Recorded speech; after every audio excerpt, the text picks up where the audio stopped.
Doesn't this LED candle look awesome? Especially in the dark.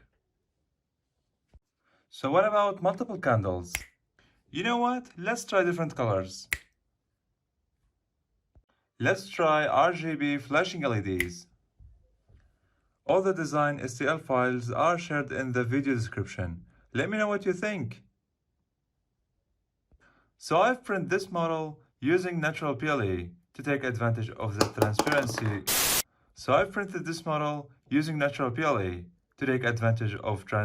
Feature.